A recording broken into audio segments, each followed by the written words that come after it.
guys, so this is what I look like in the morning before I brush my tooth or before I brush my teeth. I'm weird. Kinda weird. So, brush na tayo guys. Kasi hindi ko alam kung saan ko kayo ilalagay ito. I don't know.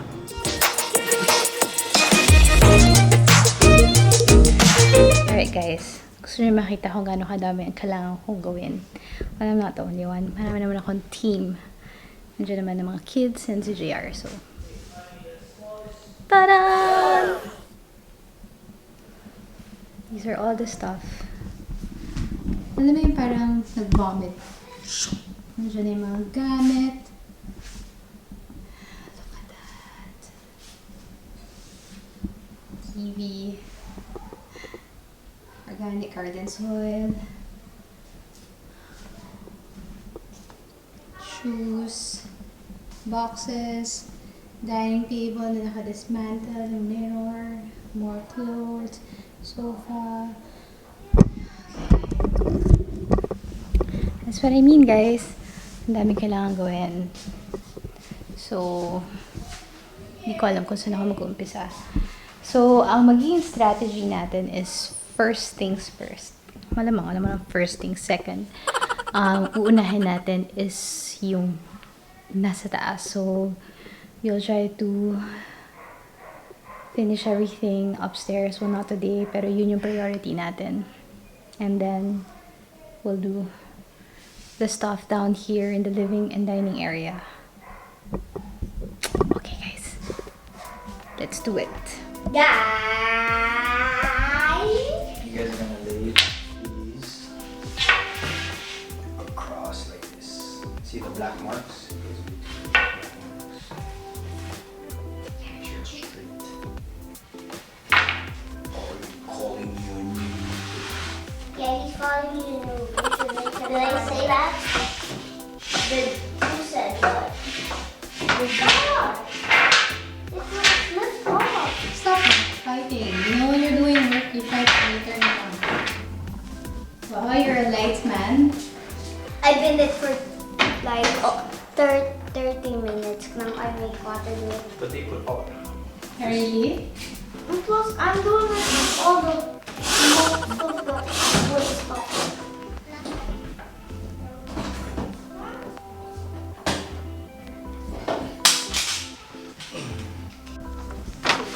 You guys still here, just focus and guide it.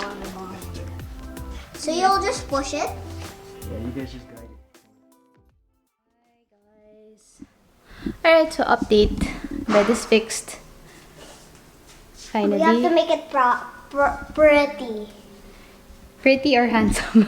Okay, kasi mag-share sila ng bed. So, kailangan neutral yung mga color na pipiliin natin. Like, mga brown, white, gray. Cool! Nothing pink. Mga ganon. Kasi it's a shared bed. So, Nothing girly. and ta-dan! Our bed is also It's fixed. our bed. Pero hindi pa namin nalalagyan ng bed sheet.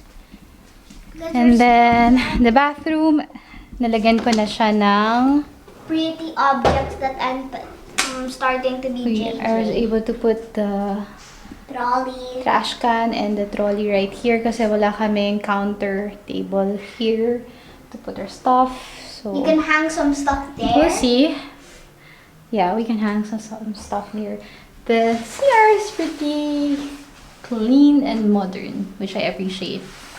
Kasi usually yung CR sa ibang mga apartments, yun yung mga nane-neglect. Diba? Maganda yung house, pero yung CR medyo stuff is just old like, na. Pero this one's basic, clean, modern. It's just perfect size. Hello! Dinner time. Standing up while eating. And we don't have chairs yet. Which is gonna be our table? Hey guys, good morning. It's Saturday. It's our 5th or 6th or maybe 4th. I'm not sure. Pero, si Klaway, sorry. Nag-toothbrush ako guys ha. At saka nag-lipstick na rin ako for you guys. Para medyo presentable tayo. And so today, ang gagawin natin is we are just going to do small baby steps ng paglilinis. Portion by portion. So, ang priority natin, as I've mentioned before, is upstairs. And yun ang gagawin natin. So, I'll just update you kung ano na yung mga na-accomplish namin. And later, last hakot sa old apartment. And then, of course, kain tayo ng lunch. Maya-maya. Okay, let's go. I'll show you guys kung ano na itsura nung. But first, let's turn off the aircon. We are already settled here sa wall, this side of the wall for the bed.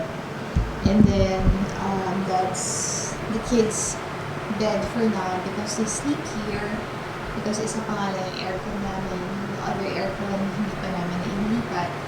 And yeah, sabit-sabit yung mga towels kasi wala pa rin sa banyan. Of course, yung hamper.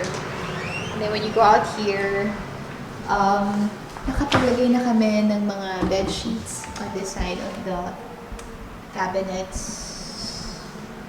Of course, mas i-organize pa natin yan as we go through the moving in process. For the meantime, that's okay. And then yung middle cabinet, panilagay ko dyan yung mga trophy ko because I asked, hindi ko alam kung saan kasi sila ilalagay. So for now, okay na yan. And here, the last cabinet is where we plan to put our shoes. Here.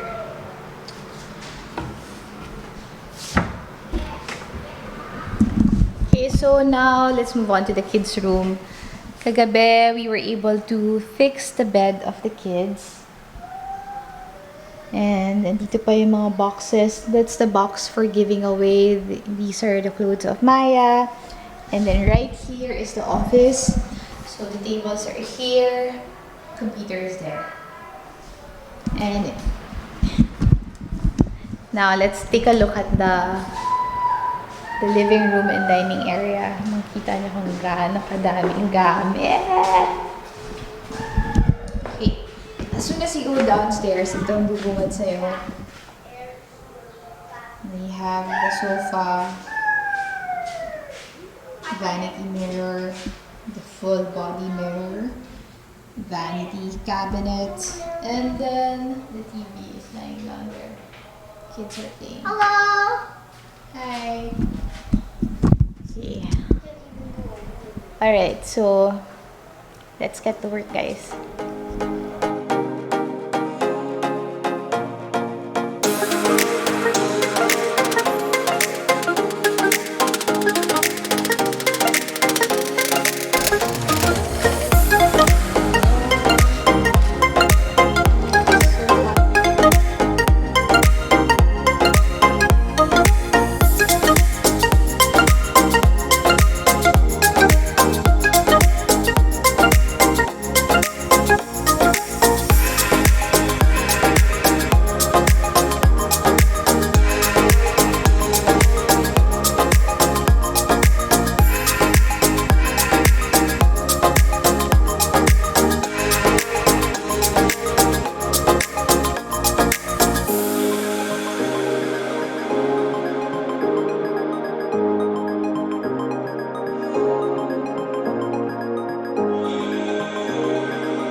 We're gonna paint this map.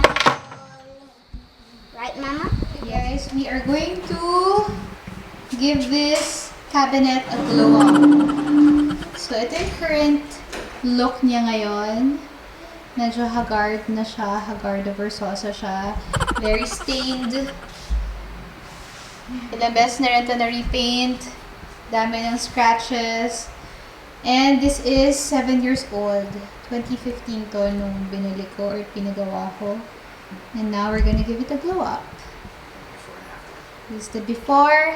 And let's see what happens after.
Yeah, we upcycled it. This is my 7-year-old drawer or cabinet.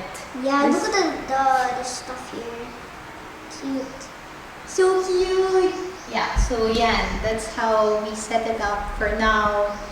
Everything is still in the process of finding its perfect formula, but so far this will work.